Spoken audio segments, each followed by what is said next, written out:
Hello, welcome to Virgo Philippines. So, reading po ito for Virgo, Sun, Moon, Rising, Venus, Jupiter, Virgos. Take only what resonates, guys. Hindi ito magre-resonate sa lahat. So, kunin mo lang yung mga messages na magre-resonate para sa'yo. For personal reading, Jing Tarot Reader, isearch mo na lang siya sa Facebook. And, please do follow me on TikTok din. Unicorn Princess Tarot. Yan yung aking TikTok, no? Follow nyo na lang ako, guys. Wait lang. Medyo ayusin ko lang yung aking table.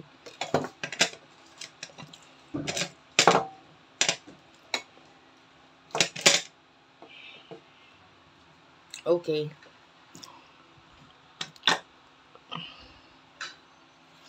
So, start na natin ang reading. Bago natin i-start, mag-cleansing lang ako using itong Tibetan bell.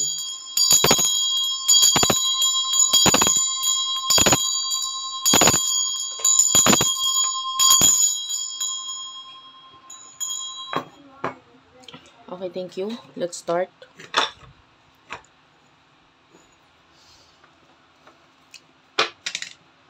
This is for the sign of Virgo, Sun, Moon, Rising, Venus, Jupiter, Virgos.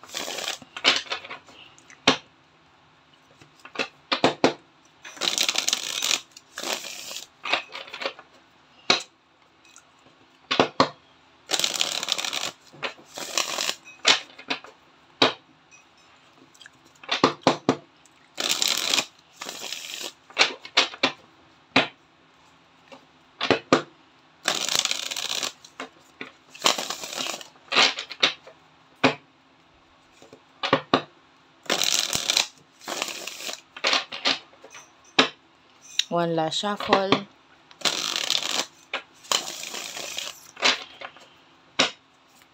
Thank you, Spirit Guides, Angel Guides,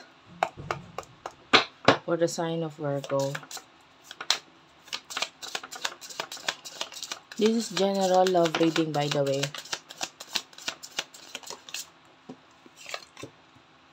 Main energy, you do have here the Ten of Pentacles and the King of Cups.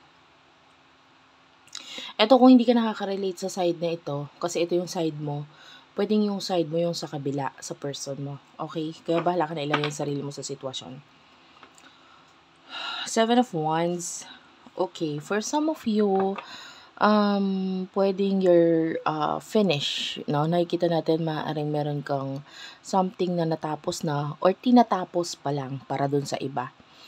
Maybe it has something to do with your career. Yan. And yung iba naman, I'm seeing a lot of, the Ten of Pentacles. For me, it shows like a money for you. So, with the King of Cups, whatever you are doing, mahal mo yung ginagawa mo, gusto mo yung ginagawa mo, nagbubunga ng malaki ito sa'yo. Okay? Mas magbubunga ng malaki ito sa'yo, lalo na nandito yung energy na tapos na siya or malapit na siyang matapos. With the King of Cups, yung iba sa inyo, you could be a person na nasa mataas na posisyon. And you really do love your job, you really do love your career. Nakikita natin na magbubunga talaga ng malaki sa ito. No? Maybe maganda yung naging desisyon mo nitong mga nakaraan. And nakikita natin na itong desisyon na ito ang makakatulong sa iyo para magkaroon ka ng malaking improvement. Okay? Okay. So, I feel like you're also fixing yourself.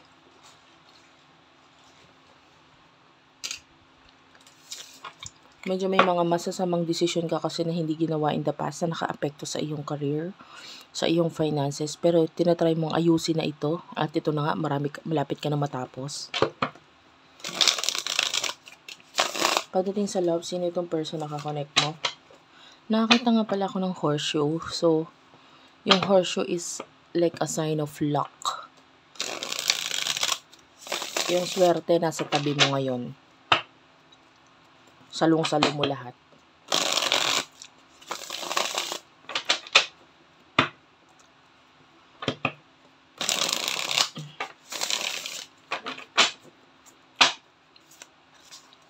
for the sign of Virgo, Sun, Moon, Rising, Venus, Jupiter, Virgo. Person nakakonect mo. Okay, main energy niya is the Six of Swords, Five of Wands. Okay. Bottom of the deck is the King of Wands. Gusto ko kunin yung meron sa connection niya ito. Anong meron sa connection niya ito? What is the connection all about? Wait lang guys, kinukuha ko yung card na gagamitin ko. What is the connection all about? Spirit guides, angel guides for the sign of Virgo. You do have you deserve love. So for now, I feel like mas ang focus mo kasi ngayon yung sarili mo eh. You feel like deserve mo itong person nito. You feel like siya yung maybe yung perfect match mo. Pero for now, mas binibigay mo yung pagmamahal na yun sa sarili mo. And then itong person na ito is moving on actually. Nakita ko ng kaguluhan, pag-aaway. Kung hindi man sa inyo, pwedeng doon sa paligid niya. Nakita ko ng hindi magandang experiences, hindi magandang pangyayari sa person na ito. And actually, you don't care. You are busy.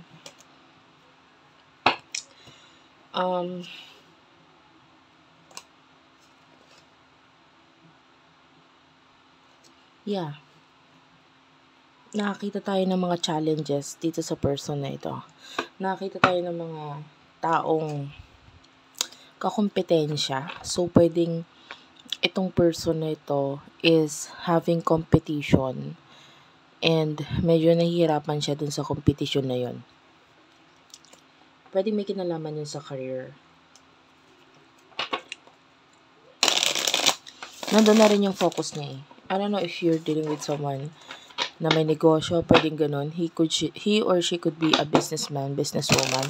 Pwede rin namang hindi. Itong person na ito is moving on.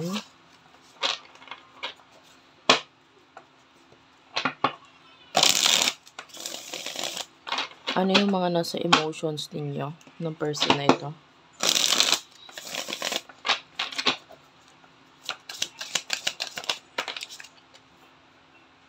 The Moon.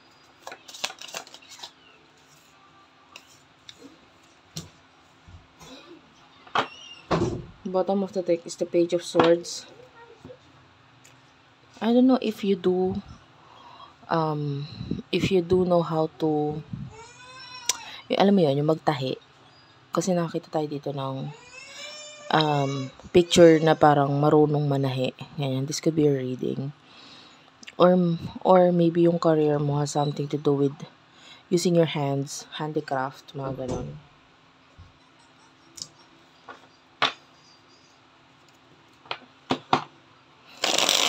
Maganda ngayon kasi parang nagpe-pay attention ka ngayon sa intuition mo. Ginagamit mo yung iyong intuition, lakas ng pakiramdam, lakas ng,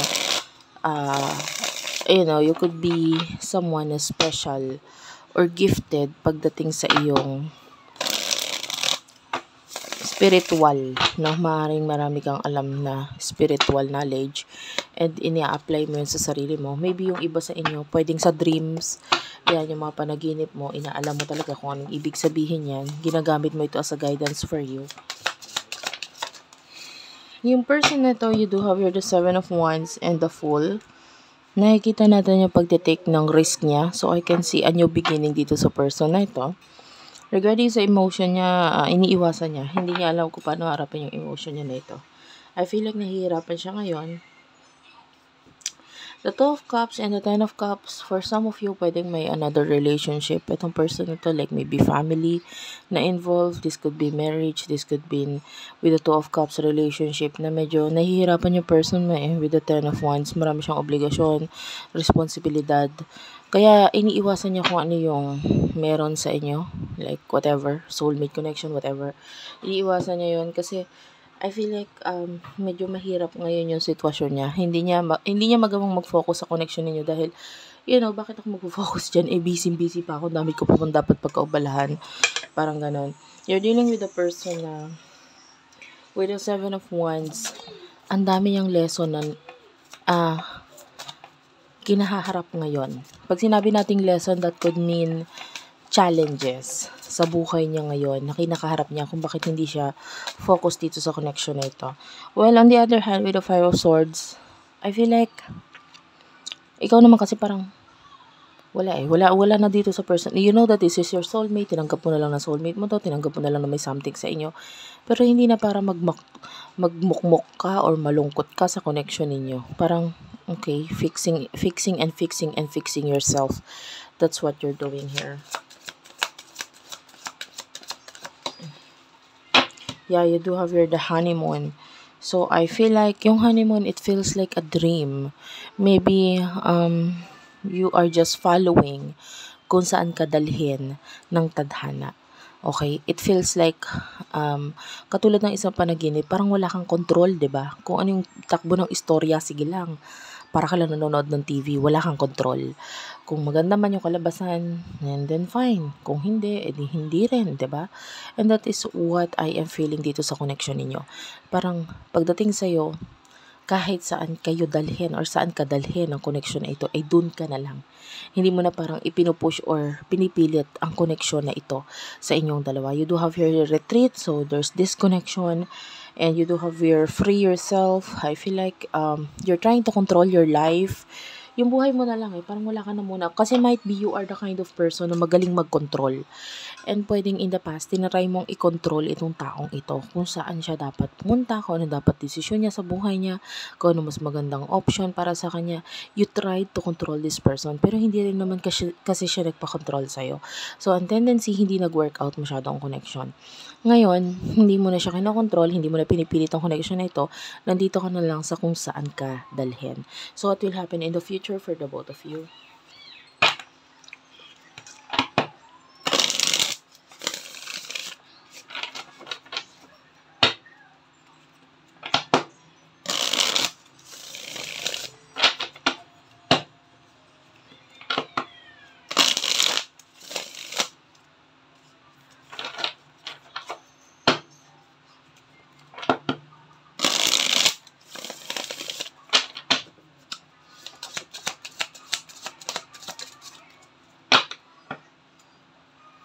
In the near future, you do have here the High Priestess, the Four of Swords.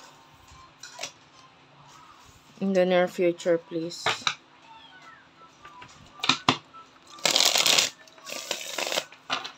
In the near future for the sign of Virgo.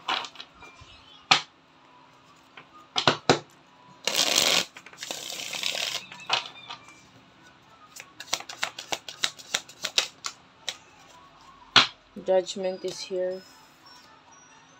The Star. Clarify the Star, please, for your person. What's with the Judgment? Nahulog yung cards, guys. Pupulutin ko.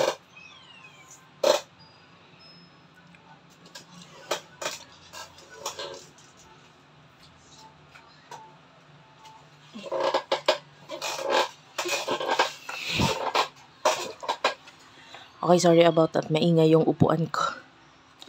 You don't have the Queen of Pentacles and the Ace of Pentacles. Ito yung sa person mo. I can see a new beginning. I can see something na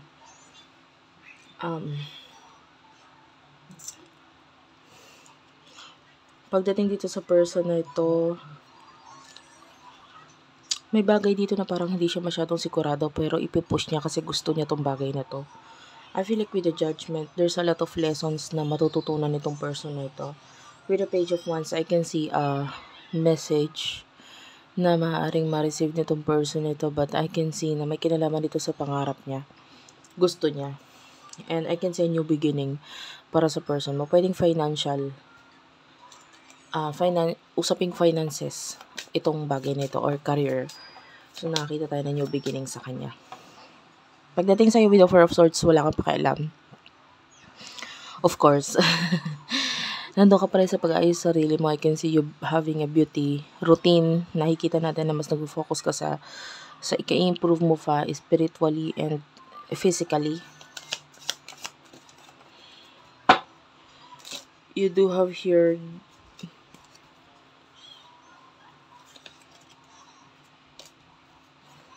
wedding, trust, and give your relationship a chance. So,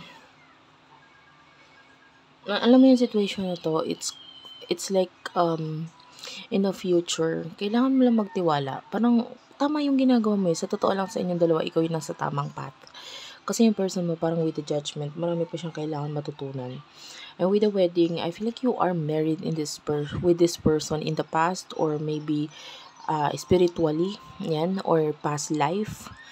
You could be married, and there's a lot of love dito. Nakakita tayo ng chance in the future sa inyo ng person mo, but yan nga, huwag mong kontrolin. Pwedeng mangyari yung connection sa inyo because there's a lot of passion, pero there's a lot of waiting din. Kailangan mo lang din maghintay. Hindi mo kailangan ipilit. Lalo na may mga children na involved dito with the children. Okay, yung connection ninyo, there's a lot of love. Pero marami pa kasing lesson na kailangan matutunan nitong person na ito.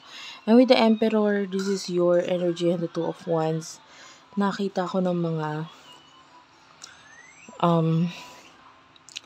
mga plano in the near future for you. If you are already in a relationship, nakita tayo ng plano dito na maaaring sisimulan.